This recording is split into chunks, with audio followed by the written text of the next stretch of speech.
डिठा खोड़ कमज़ोर बीमार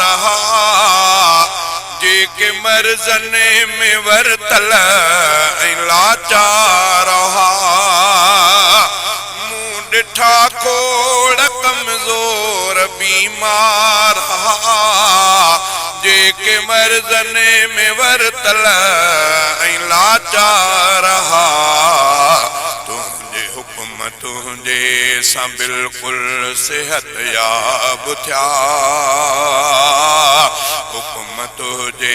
सां बिल्कुलु सिहत याब थिया फज़ुल कर अहिड़ी तुंहिंजी रज़ा थी खपे फज़ुल कर अहिड़ी तुंहिंजी रज़ा थी खपे या इलाही इनायत अता थी खपे मूंखे मर्ज़न जी मालिक दवा थी खपे।